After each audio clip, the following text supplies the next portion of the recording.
Hey, welcome to Romance Happy Hour. I'm Dylann Crush, and I'm here tonight with a couple new faces. We've got Patricia D. Eddy, who is here as a featured author, and Dawn is unable to make it tonight. She had a family thing come up, and so we have Kameron Claire posing as Dawn tonight. So Hi. thank you, Kameron, for stepping in at the very last minute to take over co-hostessing duties. It would have been really weird and awkward if it was just me and Patricia here. Oh, I'm so excited. No, Yay. we're glad to have you back. Cameron was actually a guest when we did the talked about the Tinsel and Tatas anthology. So that would have been back in October. December. October. Well, October. Oh my gosh, yes. Why It was Christmas themed, but it was in October. we were talking about this before we went live. It has been a week. I'm just gonna say it has been a week. So I cannot be held responsible for anything I say or do tonight. I'm like checking out. Tomorrow's Friday and I'm checking out. So, but we're very excited to have everybody joining us. If you are a new viewer, how it will work, Patricia and I'm acting as a hostess and also a featured guest tonight because we did have an author who canceled at the last minute, but it worked out because I just happen to have a book release today. So I'm going to read from my book that released today, and then we'll have Patricia reading. Oh, yeah, I told you you had to mute it, Cameron, if you were going to watch on Facebook. I did until I hit play. Okay, I'm good. Obviously, a learning curve to hostessing Romance Happy Hour. I'm a professional. Well, aren't we all? No kidding. So we'll both be reading from Patricia and I will be reading a scene from our book tonight. And if you have any questions at any point during the broadcast, feel free to pop them in the comments, and Cameron will make sure that we get to those. So, having said all that, I would love for both of you to introduce yourselves and give people a little bit of info about who you are and what you write and anything else you want to share. So, Patricia, you want to go first? Sure. So I am Patricia Eddy. You can obviously probably see that on screen. I write romantic suspense primarily, and there's sun coming in my window and it's distracting me regularly, so I will apologize for like randomly staring off into space. But romantic suspense, primarily contemporary, post-military. Basically, the subgenre is protector romance, which is new in the past like year or two of being like a label, which is awesome because I think that describes my characters perfectly. I do write some paranormal as well, but the protector romance is really that's my heart. So I've been publishing for, oh my goodness, just about 10 years now, and I do not know how many books I have out. I have gotten to the point where I count once in a while and then I forget because I never actually write it down. So it's north of 40. It might be 50. It might be 46. I don't really know. Somewhere up there. Yes. Great. And yeah. Oh, I was going to say it must be earlier where you are. Are you on the West Coast? Yes. I am in Seattle. So it is not only early, but Seattle has this, we are so far north that it gets dark or it stays light very, very late here. In the middle of the summer, it will still not be dark out at like 10 o'clock at night, which is kind of awesome. Well, I wondered because, yeah, you have so much sun and it's already, the sun is going down here. So nice. And Cameron, guest hostess Cameron, you want to tell us a little bit about what you write and where you are, if you want to share that, and anything else you want people to know.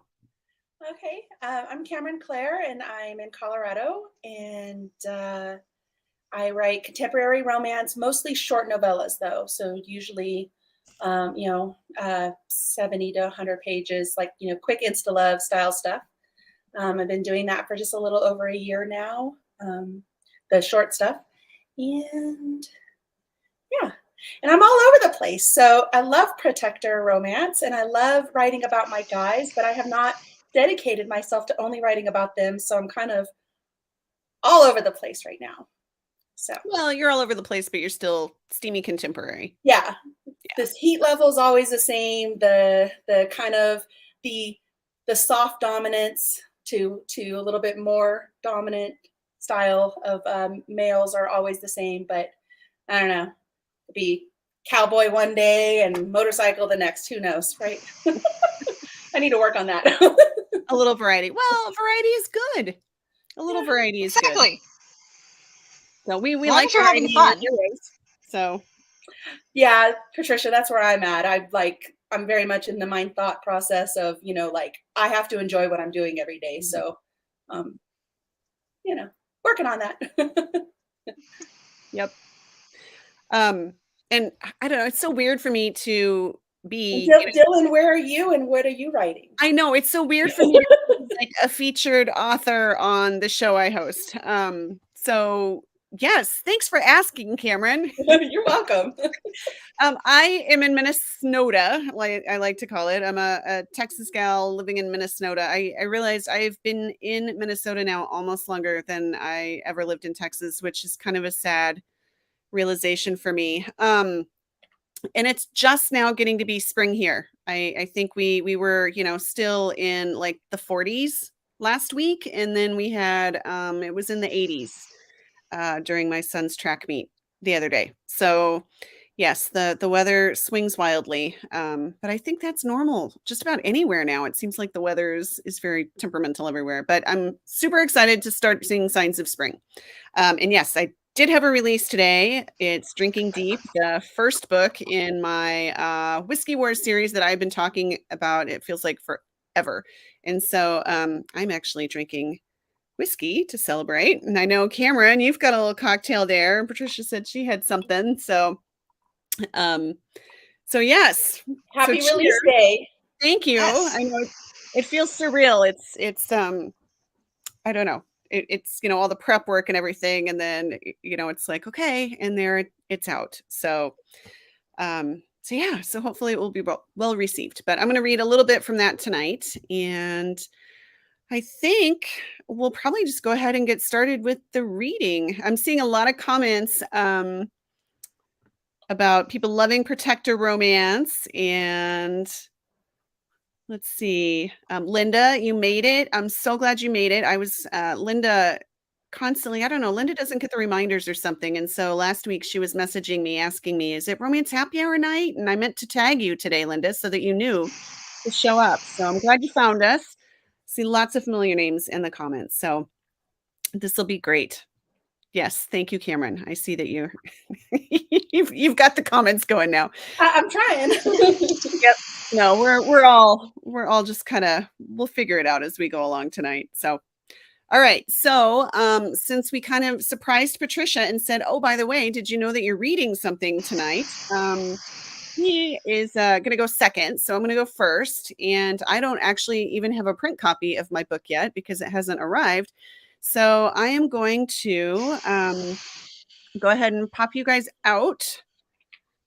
And then there we go. And then mute you guys. So, all right. And then I have to switch over to another screen. So hopefully everything goes okay because I won't be able to monitor both. But this is, as far as the setup goes, this is the first book in my new Whiskey Wars series. And it is a, it's kind of a family feud. So there are three families that co-own this distillery, and it's been around for over 100 years. It's the Bishops, the Stewarts, and the Devines. And Cole Bishop is the hero of the first book. And the Bishops and the Stewarts, there's been a long-running feud, generations. It's been going on for generations. And so the Bishops and the Stewarts do not get along at all. And the family, the Devines, are kind of in the middle, and they're kind of the peacemakers. So I'm just going to start with chapter 1. So there's really no setup, and I'm going to start my little timer so I know when I've read for to keep track. So chapter 1, Cole. The gorgeous blonde at the end of the bar shut down another hopeful Romeo looking for a hookup. I hid my smile as I drained my glass of whiskey. Watching her turn down the guys who offered to buy her a drink might be even more entertaining than the hockey game playing on the big screen behind her. The way her lips curved into a sympathetic smile while she shot them down one by one almost made me feel sorry for them. They should know better than to make a play for a woman so clearly out of their league. I couldn't blame them, though. If I was a guy who hit on women in noisy hotel bars, she'd be exactly the type of woman I'd go for. I should have been sitting at my brother Vaughn's place watching the battle on the ice in high def with surround sound. Instead, the meeting I'd had with a big law firm ran long, and rather than make the 3-hour drive back to Beaver Bluff, I was stuck at a hotel in downtown Knoxville for the night. Ready for another? The bartender gestured to my drink. Not yet. I was pacing myself. The bar's selection of bourbon and whiskey wasn't awful, but I was used to the best of the best. As part owner of one of the biggest whiskey distilleries in Tennessee, I had access to a tasting room even a lifelong collector would envy. Stop being such a snob and try something from the competition. My cousin Deacon nudged me in the ribs. He'd been working as in-house counsel for the family distillery for the past year, ever since my brothers and I convinced him to move back to Beaver Bluff. I should clarify, in-house counsel for my family's interest in the distillery. Unfortunately, we shared ownership with 2 other families. We got along great with the Devines. The Stewarts were a different story. My family had been embroiled in a feud with theirs for the better part of the past 100 years. Whoever said keep your friends close and your enemies closer had no idea what it took to stay one step ahead of the Stewart siblings.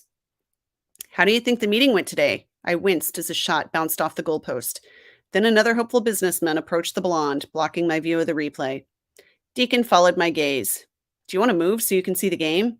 Nah, it's all right. There wasn't anywhere to go thanks to a busy happy hour crowd. Plus, if we switched seats, I might lose my secondary entertainment.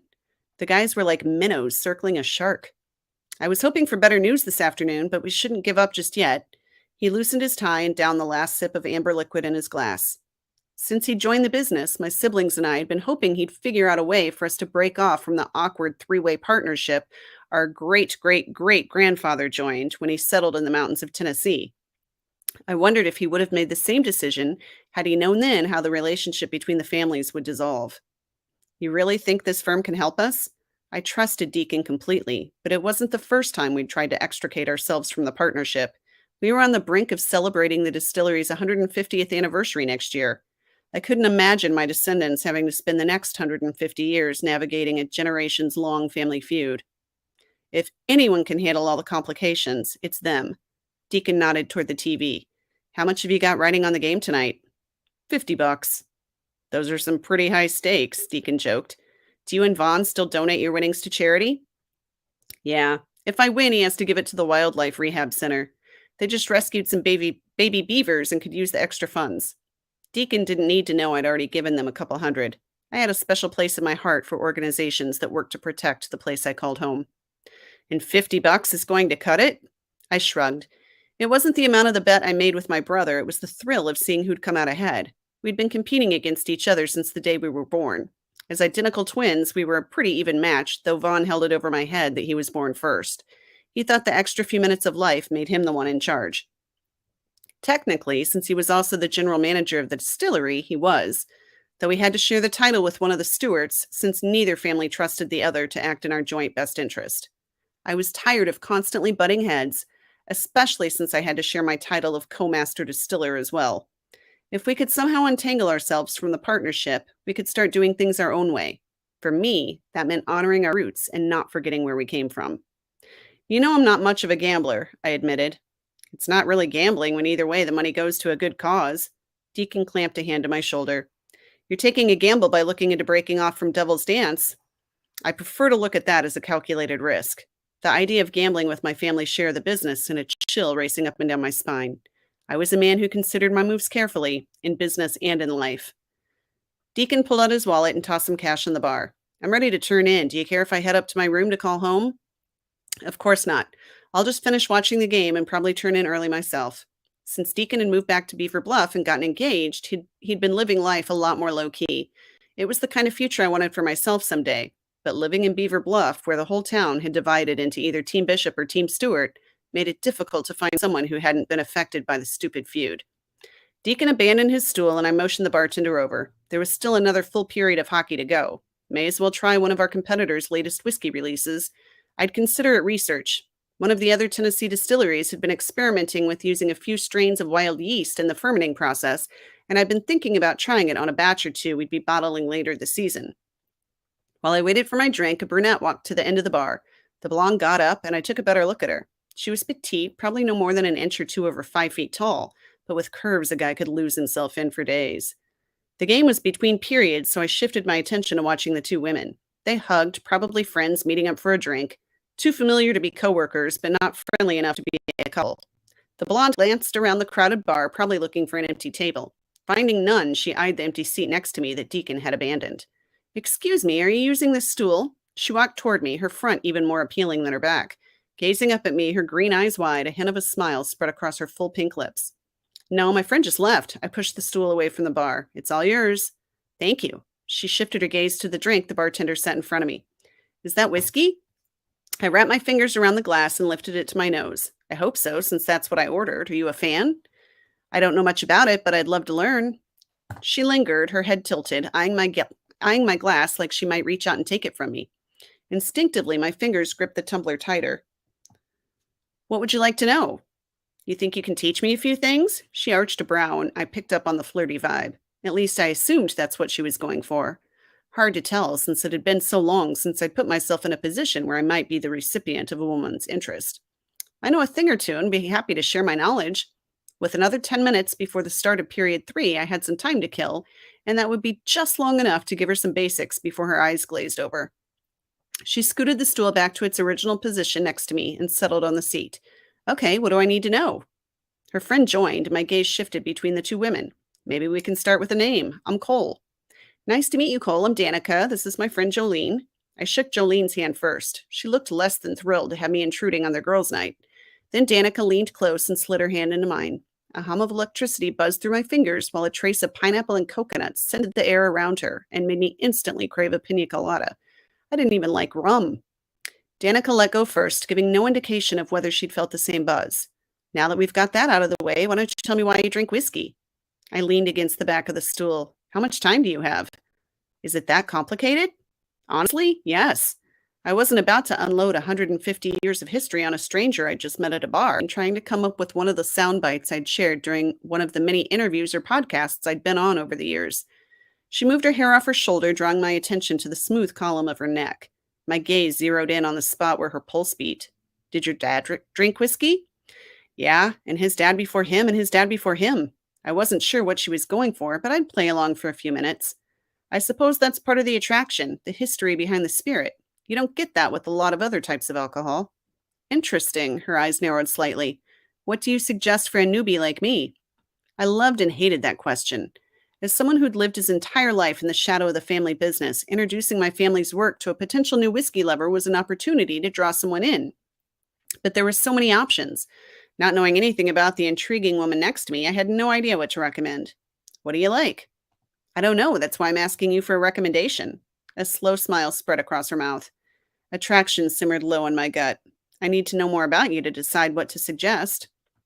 "What, like my sign? I'm an Aquarius. Does that help?" "Not exactly." I didn't have time to get too deep into the flavor profiles of different grains, not going into the third period with the predators tied with the ducks.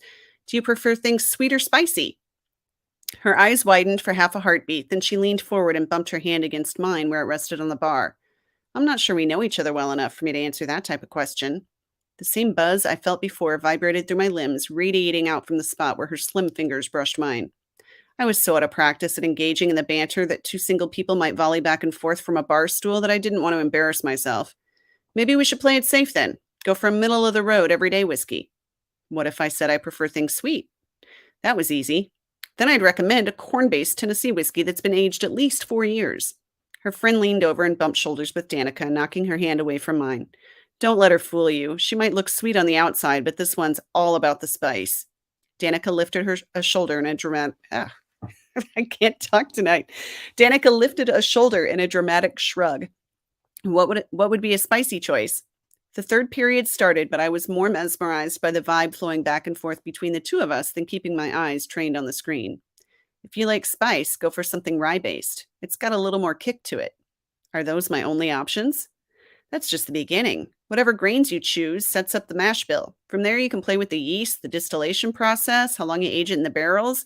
Even where you store the barrels in the rick house has a direct effect on what you pull out of the barrel years down the line. I had no idea there were so many things to think about when deciding on a whiskey. She eyed me for a long moment.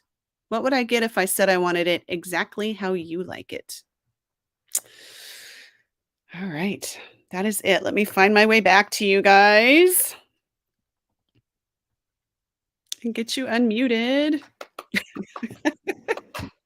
Yay! Thank you, Cameron. You're welcome. So that's first chapter of Drinking Deep. Yeah. That was awesome. Oh, thanks. Yeah, it was fun.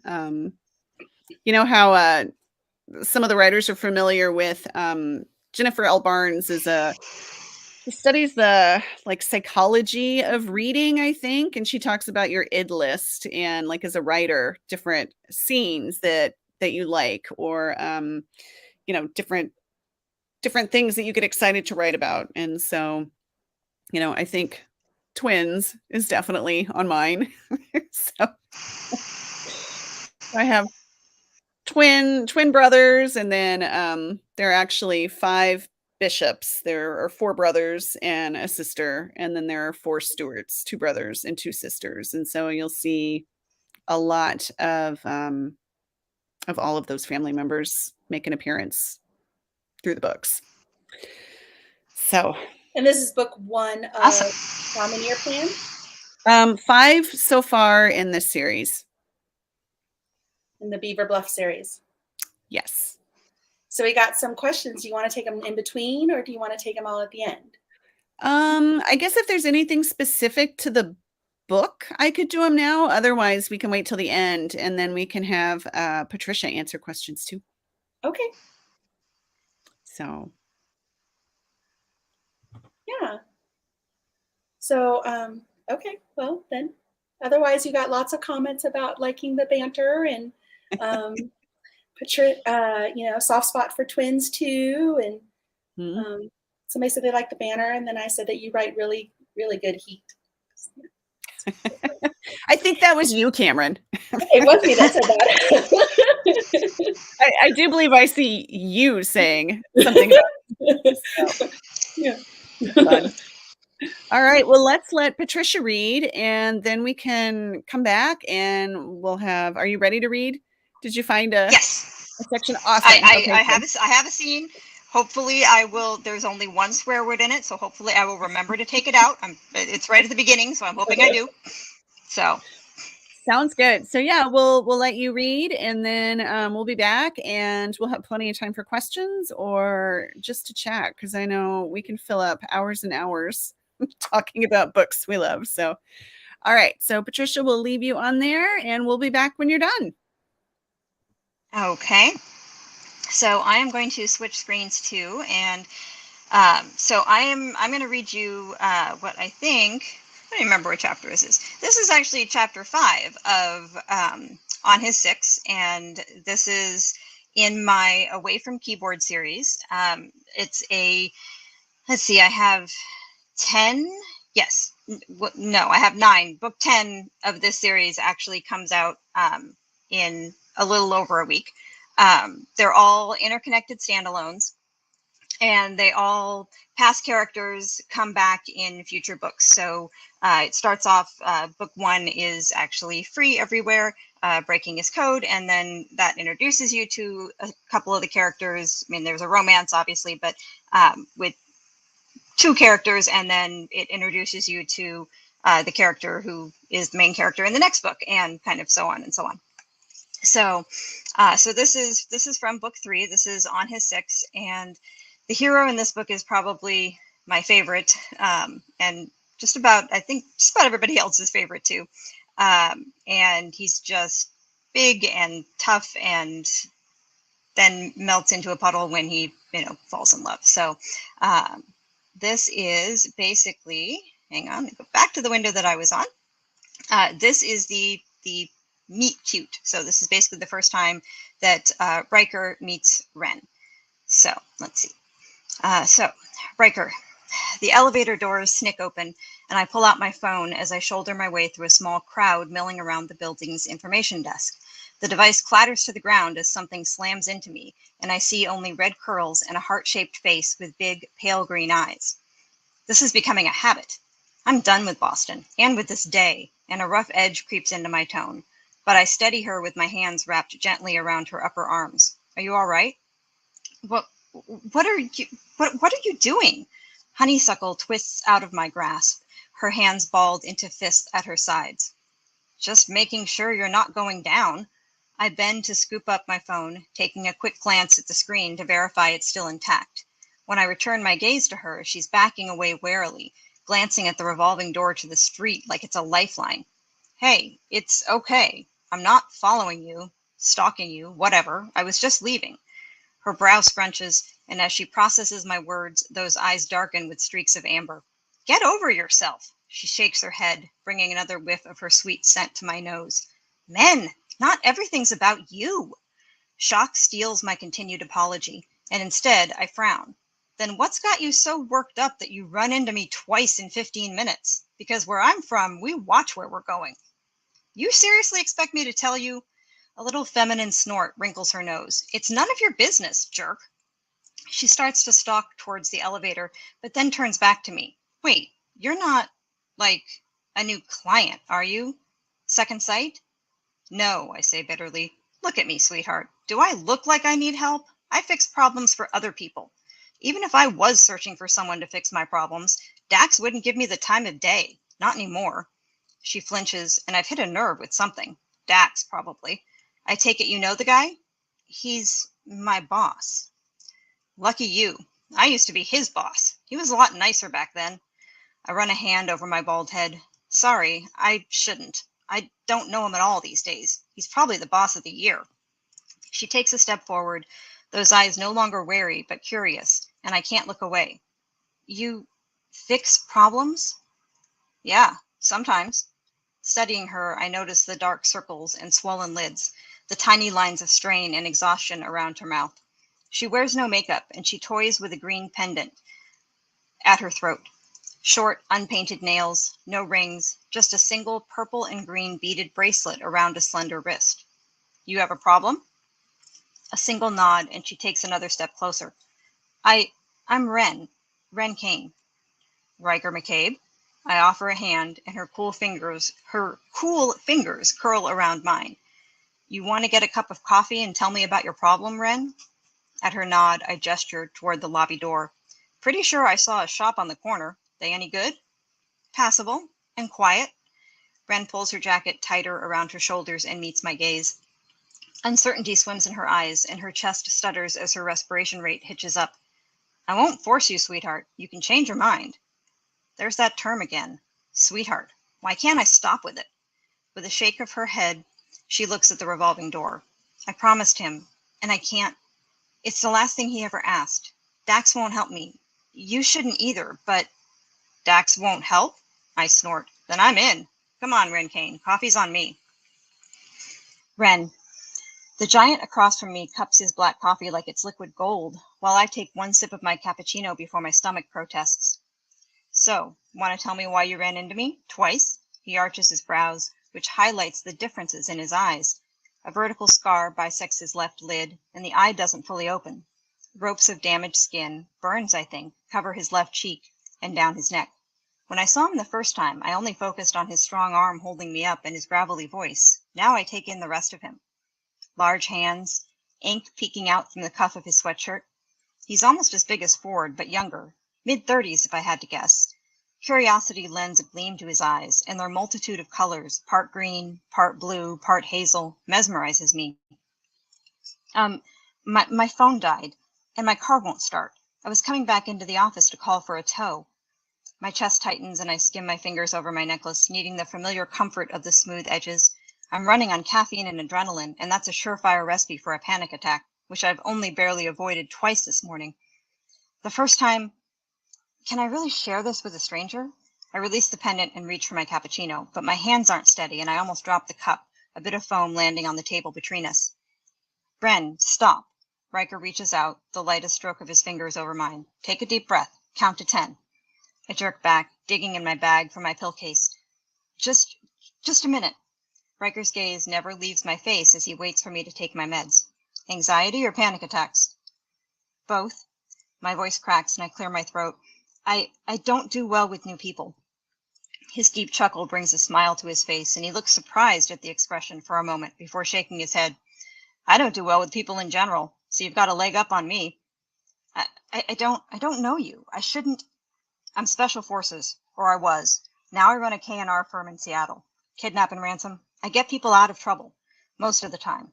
You don't have any reason to believe me, but he digs his hand into the pocket of his jeans, coming away with his wallet. Behind a credit card and hotel room key, he finds a picture, stares at it for a moment, and then passes it across the small table. Recognize anyone? The photo's wrinkled and faded, well worn around the edges. 6 men, all in full gear. Riker's easy to spot. He's the biggest guy there. Except he has a full head of blonde hair. I slide my gaze back and forth between the photo and Riker, trying to reconcile the man across from me with the man in the photograph. He could have been a model. Next to him, laughing, a younger Dax stares back at me. Oh, God, you were with him in... Yep. Riker's eyes dim, and his lips press together for a breath. Dax was my second, the only other member of my squad to survive. What do you say to that? I'm sorry? That's awful? I settle for a nod. Dax doesn't talk about it. He gave me the TLDR version when he hired me, but... TLDR? A wrinkle appears between Riker's brows, and I manage a smile. Sorry, I forget not everyone speaks geek. It means too long, didn't read. Basically the 2-sentence summary. TLDR, I like that. Another long sip of coffee, and he frowns. Whatever this is, are you sure you don't want to go to Dax with it? He's a good guy, despite kicking me out of his office. I snort into my mug. I already did. He won't help. The first time I ran into you, I'd just left him. He thinks I'm insane for wanting to go up against the Russian mob. A low whistle escapes Riker's lips. You're sure he's not right? No. Then why?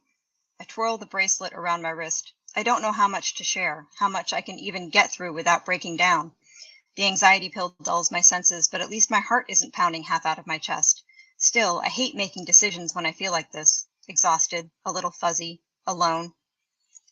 Unable to share Z with this guy I just met, I hedge. Personal reasons. With those 2 words, Riker's entire demeanor changes. Gone is the gentle giant offering a sympathetic shoulder. His multicolor eyes harden, and he runs a hand over his bald head. If you want my help, you have to give me more than personal reasons. I've been in this business a long time, Ren.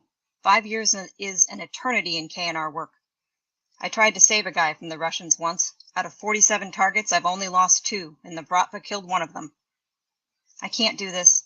Can't tell him about the letters Zion left me, about the other recording I didn't play for Dax. I'm sorry, Mr. McCabe. This was a mistake. I should go. Grabbing my messenger bag, I rise, a little too quickly, and teeter for a moment as Riker's hand shoots to my hip to steady me. Wait. No, I can't ask you to get involved in this. It's too dangerous. Dax is right. This is suicide. You're probably right, but he holds up his phone. At least let me call you a tow. I'll take the tea home. I can deal with the car tomorrow. Thanks for the coffee. Leaving said coffee still almost full on the table, I rush out of the shop, ignoring the deep voice calling my name. And that is it. Back here. So hopefully, yay, there we go. I know there's always awkward. Oh, Kameron, you have to unmute yourself. There we go. It's always awkward when you're waiting. I love how you paused and everything. And like stuttered and like that was really good. Did good. Thanks.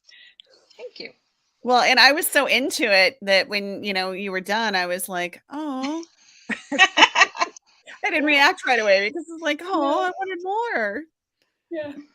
It is. This is probably one of my favorite books. So. Well, and is there anything? I don't know, anything more appealing than like the big, huge, gruff guy who I mean, he's going to be a teddy bear for her. Yep. Yeah. Yep. And she's tiny, and so he's almost. I basically modeled him off of Dwayne Johnson, The Rock. Uh-huh. So he's huge. He's like almost 7 feet tall, like 6'10" or something like that, and she's like 5'2", which is my height, and so Very. I'm sure it was really hard for you to have to picture The Rock over and over again as you were writing them. Pictures up on the wall. Yeah. So hard. So hard. The things we do for our craft. I know. I know.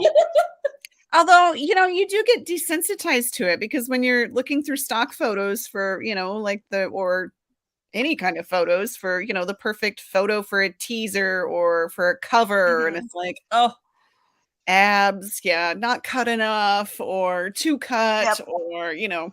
You know, but I actually feel guilty when especially like when I do see that and I'm like, you have an idea in your head and then you like look and you're like, oh, his muscle tone's not exactly what I want. I'm like, who are you talking to, girl? Like, you have Exactly. no business judging these amazing men, but you have to. Yep. Yep. No, I agree. I know it's So- a difficult problem to have. Yes. Ashley asked, this is a book specific question. Ashley asked, how is the business merger going, Rye? Oh, so the business merger basically just Dax and Rye are so close that it just sort of seamlessly happened. There was no drama. All the drama happened long before. So yeah, they're just basically one company now. She also wants to know how Dax is doing. Oh, Dax will come back in. No, so this book is book 10.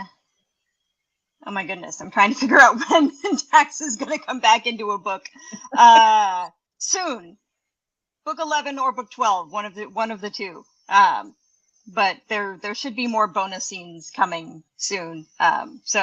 So Riker and Dax were both mentioned in that clip. Riker, they're both like they battle for being my favorite of all of my characters. And for pretty much most of my readers too. I think the two of them, and they're as close as brothers, but weren't for a while. So they are the two I get asked about the most. Who do you have to think of when you think of Dax? You know, since you're already burned into the rock. So Dax is a little different. Dax is blind, and so when I wrote Dax, and if I take these off, like I literally can't see anything. Like I'm very, very, very nearsighted. So Dax is harder for me to picture.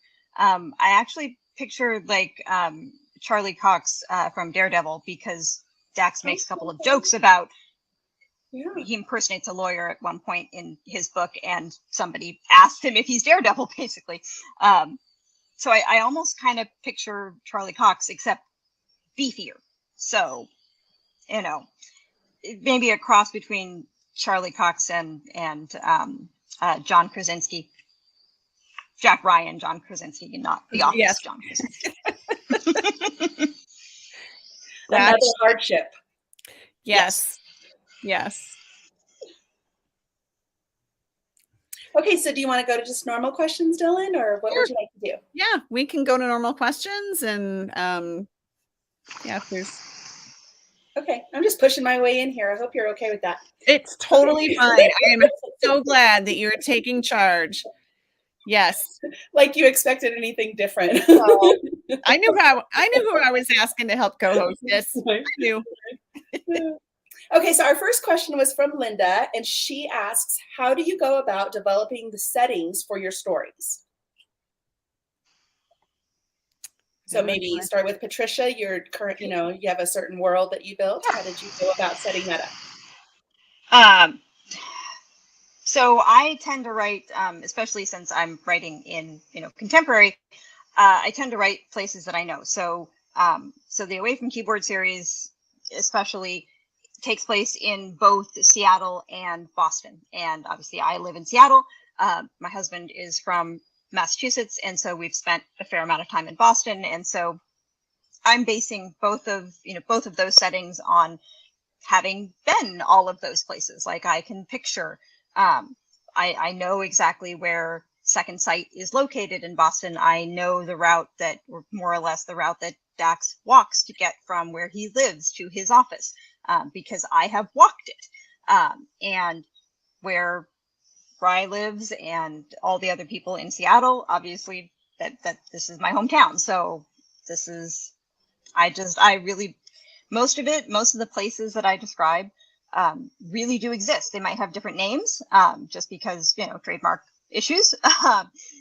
But like the big coffee shop is Siren Coffee, as opposed to being, you know, the other one.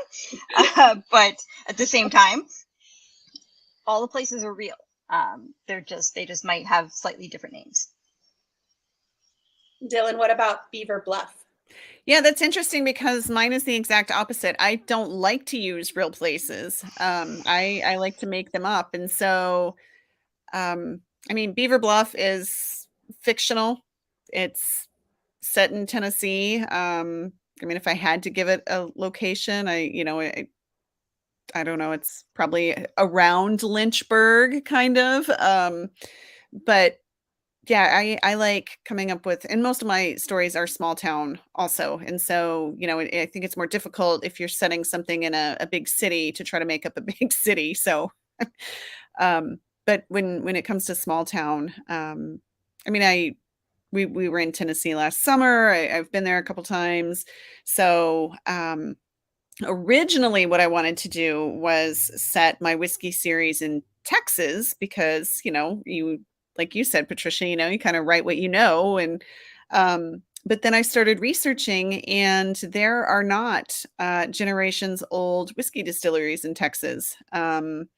So I thought, well, I know I can take some, you know, creative license, but I wasn't sure that people would let me take enough creative license to set a, you know, 150-year-old whiskey distillery in the state of Texas. So I went where the whiskey is, and that was Tennessee. But there's a running joke, and I know some of our long-term viewers will know there's a running joke that Dawn and I always have about a beaver. And it just started with, I don't even remember where it started. We haven't talked about beavers on the show for a while, but there are nuisance beavers on our lake where our little cabin is up in northern Minnesota. And I'd never heard of nuisance beavers before. I thought that was really funny because, you know, they like build the dams and then disturb the water flow and all this. And so they actually have, you know, beaver trappers, professional beaver trappers that come out and remove the beavers and things like that. And so we thought that was really funny. And at one point, Dawn had said, like, I'm stuck on my plot. What should I do? And I was like, well, put a beaver in there. You know, that's what I do whenever I get stuck on a plot. I just insert beaver here. And so it's become this long running joke. And so you'll now oftentimes find little beaver hints in a lot of my books and Dawn's books. And so I thought, why not hint? I'm just going to go in your face with the beavers. And so that's how I came up with Beaver Bluff, but I thought it was kind of fun. So I'm going to ask this question only because it's relevant to what you're talking about right now. Dylan, did you draw yourself a map, like a sort of mud map, so you can keep track of where things are in your made up towns? I do. I don't have anything formal, but yeah. In most of my small towns, you know, I mean, they all typically revolve around like some sort of small downtown where a lot of the different locations are. And, you know, for readers of small town romance, you know, there are certain elements that always come into play. You know, it's everybody's business is everybody's business. And, you know, there's usually some sort of, people that have been around for a long time that are, you know, running the shops and stuff like that. And so you get a lot of quirky characters and a lot of fun backstory and stuff like that. And so, yeah, I do keep a little bit of a map, but nothing. I know some authors have published maps and things like that. I haven't done anything that formal because I'm not that good of an artist. So I was just looking at map software today, as a matter of fact. Well, really? Yeah, I'll slide it to you. It looked like it was easy. I don't know. But also, you have a paranormal series in Bellingham, Washington. Is that correct, Patricia? Yes. Well, Bellingham and Seattle both. It's mainly based in Seattle. Well, it starts out in Seattle. There's a few scenes in Bellingham, and then it moves to Ireland. So, which is also a place that I specifically went to so that I could then write about it. the hardships again, right? I know. The I know. sacrifice that you make. It was so hard. It was just, and I mean, and I didn't just have to go to like the city, like Dublin. I mean, I had to like drive and go Mhm. to a small town and like find a nice hotel and all of that. Like, Go to the just was local awful. pubs and drink I and Right. meet know. I people. know. I had to have You so know, much beer. So much beer. our lives are so hard. I know. Okay, so we got a question from Teresa about, do you have a favorite way to pick your names, whether it's for a person or a location, stuff like that. So Patricia? Um, I really hate naming things. I hate titles too, really. Um, Sometimes they just come to me. I don't know where Riker came from. Because that book was almost, gosh, that would have been like almost 5-6 years ago now, or 5 years ago. I have no idea where his name came from. It just came to me. So did Dax's. Some of the other names, I will Google sexy male names. Like I'll just type in sexy male names into Google and see what comes up. And same thing for my heroines. I have absolutely no idea where Ren came from. Some of the other names, sometimes I'll look up and like do meanings behind them, especially for my paranormals, because I I do kind of believe, like, I believe in the other. I believe that there is power behind a name, and that, you know, choosing a name can really alter a person. But yeah, a lot of times it's just, okay, I'll send a list of names to my best friend and go, which of these sounds the sexiest? Help me pick. Or I'll send like pairs of names. So Riker and Ren, or, you know, John and Jane, John and Mary, John and Susan, which Mhm. sounds best together, that type of thing. Yeah. Dylan?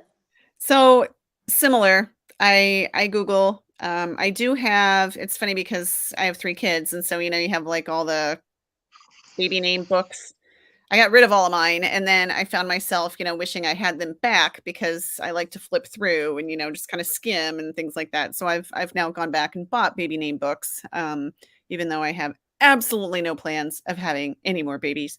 Um, but yeah, I've got, I don't know, like 3 or 4 of them up there. And then I look on nameberry.com a lot because they have these really fun lists, like top unique names for a sassy Southern girl, or top names if you want your son to grow up to be a rock star. I mean, it's like they just have these really unique, fun lists of names. And so I like naming things. I have trouble with titles too, Patricia, because it feels like you have to like fit everything in, just that very short title. But I love naming towns and characters and things like that. Titles are harder.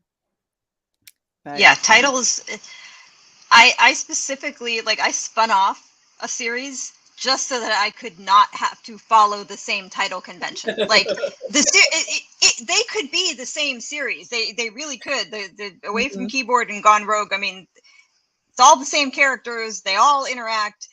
I just wanted a simple, like, the Gone Rogue series is Rogue Protector, Rogue Officer, Rogue Survivor, like Rogue and a noun. That's it. All I have to do. Yeah. Best decision ever. Yeah. Okay, I am going. So you had another question from Teresa. What is your? So this is different. What is your favorite go-to drink? Whether you're writing or you're relaxing when your characters are making you crazy. Probably 2 different drinks for those 2 different events. I'm thinking. I don't know. I can pretty much do either wine or whiskey anytime. Mostly Scotch if I'm gonna do.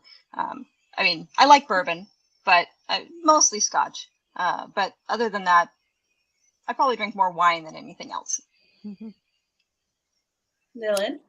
Oh gosh, how much time do we have left? I know this is romance happy hour, for a reason. But, I mean, I think the more research I've done on whiskey, the more I've come to appreciate it, and like American whiskey. So typically, like Tennessee whiskey in particular, because I got to talk to distillers and people who are actually working at distilleries, and I mean, I watched. There's a documentary that is called Neat, where they talk about, some of the different American distilleries and things. And it was just so interesting, the history behind it. And I just became enamored with it. And so I've definitely started to develop a great appreciation for whiskey and bourbon. And whiskey and bourbon are actually super duper similar. Bourbon goes through a certain process, and then to be called a Tennessee whiskey, they basically create bourbon and then they take it one step further. They run it through this Lincoln County process. And so, I mean, I learned so much about just whiskey and beverages and distilling in general. So yes, so I'm a fan of bourbon, fan of whiskey. If I am out and want to have, like a fancy cocktail, I'll probably just do something like an old fashioned, because and sometimes they make some super fancy old fashions that are kind of fun. I do enjoy my wine, and I would say if I am just relaxing and I need that perfect cold frozen beverage, I will never say no to a swirl margarita, and that's where they and I can't find them anywhere but Texas. They don't do them up here. Do they? Oh, Yeah, you come to Colorado. they don't do them here, or I have not found a place that they do them here. The sangria and margarita swirl? Yes. Yeah, I'm pretty sure they do it. It's also Bravo, like a mile and a half from my house. You want to come over? So yes. Yes. When I go back home, I mean, my sister, it's like, okay, let's go out for a swirl. Let's go out for a swirl. I mean, if I could figure out how to make them, but most of the time when they do them, there's the machine. And so they're swirling together the frozen sangria and the frozen margarita. And so, so good. I have done somewhere, you take the frozen margarita and then you kind of just enhance it with regular sangria. And it's not the same, but yeah. Sorry, that was a very long answer to your question. So I saw a advertisement yesterday. It was like I don't know, it was a little 2-minute Facebook watch video, because that's what I waste all my time with. That's how I procrastinate. And Yes. They actually did a smoked cinnamon old fashioned. And I'm not a bourbon drinker, but I was like, that looks good. Mm-hmm. It was with cinnamon whiskey, and it was with a very specific kind. And it was like, I was like, that looks like something I could do. They actually did the cinnamon stick on fire and everything. I was like, oh wow, no, that sounds really good. However, I am going to question your guys' writer cards right now, because neither one of you said coffee during the day. Like, oh well, because that's a given. Is it a given? Right, like right. Water, sustenance. That's not a treat. That's That's a life food group. Yeah. That's not special. That's just normal. That's part of functioning. Okay. Linda asked, and you kind of touched on another question somebody had about how much research you had to do for your whiskeys. So that was good. That was good that you did that. Linda asked, what does success mean for you? So what is your definition of success? Ooh, leave it to Linda to pull out the hard questions. Come on, Linda, we're talking about cocktails. Yeah. Yeah, plus it changes based on where you are and what you've just done. But I mean, so what would be your next milestone? I'm sorry? What would be your next milestone? Your next success milestone? I have a hard time defining a milestone, because I love setting goals, but when I do, like, there's always something that seems to get in the way. And so then I feel bad, because then it's, oh, well, I'm either causing myself more stress, or if I'm not going to hit my goal, then, like, I've started, instead of by like word count, oh, I want to get 500 words or 2,000 words. Like, no, I want to get a scene. Maybe that scene is only 500 words. Who cares? Maybe it's 2,000. I want to get a scene. So, like, success for me is knowing that that I am impacting people with my books. Like if I have somebody write to me and say, I have never seen myself in a book and I saw myself in your book, like, because I write characters with anxiety and autoimmune issues and PTSD and scars and things like that, and I write characters who aren't necessarily confident all the time and things like that. Like if I'm touching readers like that, that's success to me. I mean, obviously, I would like to, sell a ton of books, but if I'm selling less but making people happy, then that is success to me. Oh, I really like that answer. I'm gonna just say ditto. Just kidding. No, I mean, I think success for me, like when I started writing, I mean, I've always written, as I think a lot of writers, it's like you've written at different periods of your life, or, maybe some people started early and just kept going. But I mean, I've always kind of gone to writing in different parts of my life. And so when I actually really started pursuing it and trying to, publish fiction and stuff, it was for just kind of an escape. And so I like to think that for me, success would be, having readers find my books and just being able to give them a little bit of escape from everyday life. Because, when I think, especially romance, I don't know who to attribute the quote to. I've heard, several different people say it, but they say, like, romance is the genre of hope. And I think, we know how the story is going to end. Yeah, right. It's not like, oh, psych, they break up and never find love. I mean, we now that you want your readers going, right, yeah. right. So that they're gonna, the hero and heroine are going to end up together, whether it's a happy for now or a happy ever after. But so for me, it's about just providing that escape and the entertainment. And I tend to write, a little bit more lighthearted, a little bit more, kind of fun and entertaining, as opposed to, there are some authors, and I love them, that, tackle really deep subjects and everything. For me, writing was an escape. And so that's what I'm trying to bring to readers, is just a little bit of escape. No matter what you have going on, you can slip inside this world and be entertained and, and hopefully just find a little bit of enjoyment in there. So, yeah. So if I'm doing that and people are getting that out of my books, then I would say that that's successful. I want to answer this one, even though I'm not one of the featured authors. Yes, no, okay. Feel free. I'm sorry. I can't do that, Kameron. I want to know. So, because you're absolutely right. It like changes it changes as you gain something, right? So like, I mean, every time that I get a reader that has discovered me and sends me like a note, that's like a big day for me. Like, I'm just so excited and it makes me happy. But I was talking to Becca Symes 2 weeks ago about, like what my goals are. And I was like, this is going to sound stupid, but my goal is to build a, it doesn't have to be at an Edward Jacobs boyfriend battle level, but I want to create book boyfriends that readers are like, oh, no, like, this is the one.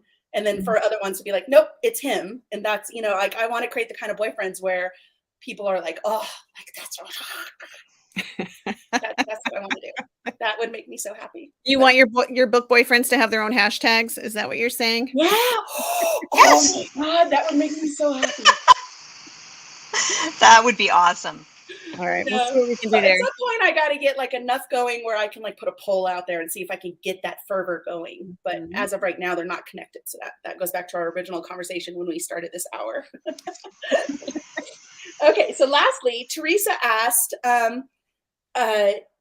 what's your last 5-star read? Ooh. I know that one's going to be hard, I'm sure. I have been so busy the past like 2 months. I have barely read anything that wasn't like nonfiction for research. But I would probably say it has to have been a Sloane Kennedy book, just because she is a one-click author for me, like every single time. And I just, her books make me cry every single time in a very good way. And I don't normally cry when I'm reading, but no, she does it to me every time. So, and I don't even remember what the last title was, but I think it's whatever her release before her last release is, because I know I'm behind. But it was her Protector series is just, it's amazing. Male romance, but just absolutely amazing. I've not read her before. I have to put her on my list. The never ending, so good, huge list that will never be able to, fully exhaust. Yep. For me, I think I am in the process right now. The Romance Happy Hour book boxes are like being shipped out as we speak. And so both of the books in this month's box, I absolutely loved, and they're rom-coms. And Part of Your World by Abby Jimenez. Just love that book. Absolutely love that book. And then Farrah Haran's Camilla Knows Best. That was oh my gosh, the food descriptions in that book. The heroine Camilla throws these awesome Bollywood movie watching parties, and just the food that she serves, it just made me really hungry. But both of those books were adorable and fun and entertaining, and I really liked both of those a lot. So I would highly recommend either one of those. And like you, Patricia, I mean, it's like you want to keep up with your reading because, how else are you going to know like what's out there? And I mean, we have favorite authors too, even though we spend a lot of our time reading, we have favorite authors that we want to click too. And it's like, it just, again, never seems to be enough time. No. So I don't know about you guys, but like for me, I have a lot of books on my TBR, but they have like they might have a certain like, how do I say this? Like I have a lot of books on my TBR right now that are dark, but I'm not writing anything dark. So I won't read them right now because I don't want them to influence my voice in any way. If I get into their worlds, I don't want to be like, oh, I'm going to take this nice, happy rom-com now and turn it into a stalker romance. So yeah. So see, I do the opposite. Like, since I write both paranormal and contemporary, if I'm writing a contemporary, I'll read paranormal. If I'm writing paranormal, I'll read contemporary, because I don't want to like accidentally let some other author's voice like influence my own, or I also don't want to compare myself. Like, I mean, there are a lot of awesome Protector romance authors, and I read their books, but like, I don't want to be writing mine and go, oh no, I just finished Susan Stoker's latest, and oh my God, like I'm not worthy. I can't, no, this is all trash. I'm just going to like, because I would do that. So I only read paranormal when I'm writing contemporary. Yeah. Now, if I was reading, so like my favorite is paranormal. And if I was reading, Sherilyn Kenyon or J.R. Ward or whatever right now, my contemporary guy would go do something that's totally not possible in this world. or actually that's not true, but I would abandon him and I would go write what I wanted to write. So yeah. Somebody just asked a really good question on here. I don't know how much time, Dylann, you normally, if you're allowed to go over, but we are pretty much, done, but yeah, we can take one more question. So Ashley asked this question that I thought was interesting. It says, if you have low profits, will that ever stop you from writing? Which I think kind of goes back to your, what's success for you? Mm-hmm. I would not be a functioning human being if I did not write. Mm-hmm. That's the way that I stay sane. Now, writing and publishing are two different things. Like, there is a point at which, if I can't afford to publish, would I still do it? I don't know. It would really depend on like how low are my profits.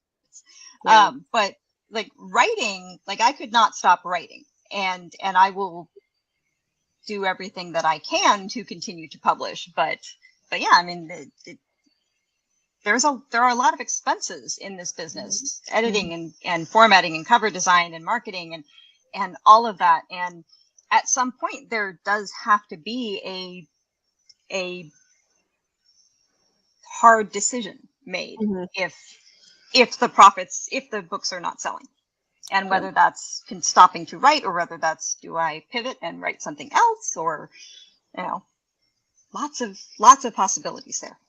Yeah.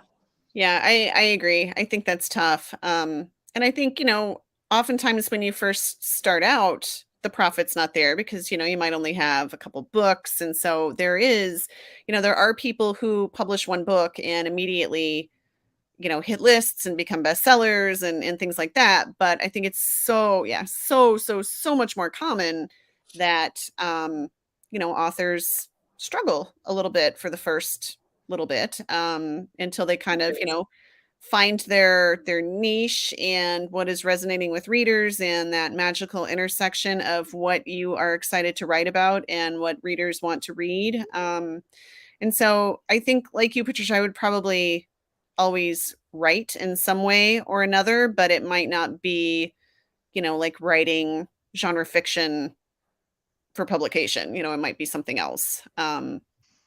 But because, and there are, you mentioned a lot of the expenses. I think a lot of people don't realize too. I mean, we have to pay to have a newsletter provider so we can send out emails. We have to pay for software to write. Yeah, a lot of us use special software to write books, and just subscription services for different things, and craft classes and marketing classes and things like that to kind of stay on top of things. And so there's a lot that goes into it, way more than I ever thought when I first started.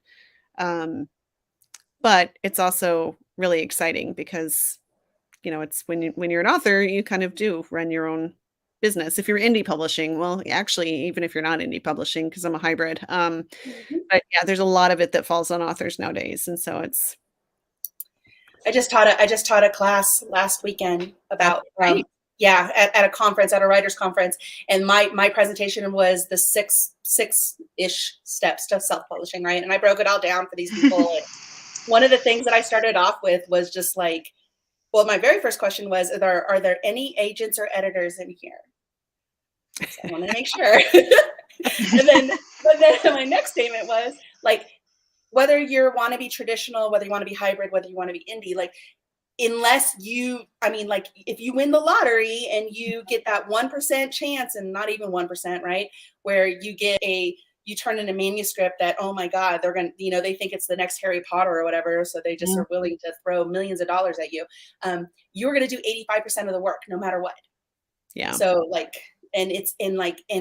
broke down costs and everything for them. And I showed them how it's like, it's thousands of dollars a year for all of your subscriptions and everything that you have to do. And, hundreds to thousands of dollars, depending upon what you're inputting into a book, and people don't understand. So it's crazy. And I think I scared a lot of people when they walked out of my class. But well, and it doesn't have to be. I mean, I think there are people that, especially when they're starting out. Yeah, I don't want to intimidate anybody or scare anybody away from writing. If you feel called to write, you can definitely do things on a low budget and everything. But when, like, I guess where I am now, I have editors that I know I want to use, and cover designers, and things like that. And so there's the more you get into it, usually the more you end up outlaying on some of that stuff. Yeah, well, I think you get into a rhythm, where all your corners are after a while. Right. Yep. Right. Yeah. So, I think that's it. Okay, great. Oh, I did see one other question. Rosalind wanted to know from you, Patricia, the title of the male romance. That was Sloane Kennedy. You said you didn't. Yes. So Sloane has a couple of different series. So she has a Protector series, and then she has I think it's the Forever series. But anything by her, I recommend anything by her. But the Protector series was where I started with her, and you do not have to read them in order. I did not. I think it might be slightly better if you did, but at the same time, they're interconnected standalones. So grab any of them, and they will. Or the Pelican Bay series. Oh my God, the Pelican Bay series will make you cry so much. Like just I bawl my eyes out every time I reread one of those, and that is one of my reread series. All I right. don't want to cry. I know. I do and I don't. But I saw somebody earlier comment about mood reading, and it's like, yeah, sometimes you do want to cry, and sometimes you want to laugh, and sometimes you want something dark, and so yeah, I think it's absolutely wonderful that we have so many options. So I cry in bed enough alone. Yep. I don't need to cry around a book. I'm just kidding. all right, well, we will wrap it up. Thank you so much, Patricia, for being here. Thank you, Kameron, for your wonderful co-hostess skills. Great job. And thank you, everybody, for watching. We will be back the second and fourth Thursday of every month. We do our live show, and you can always listen to the replays or episodes that you missed on our podcast, or check us out on YouTube. We do have a giveaway open through Sunday night. Patricia's got some goodies up for grabs, and I've got a signed paperback of my new release. And so make sure you stop by the Romance Happy Hour Facebook page to figure out how you can get in on the running for that. And I think that's it. So we will see you next time. All right. Okay. Bye. Bye.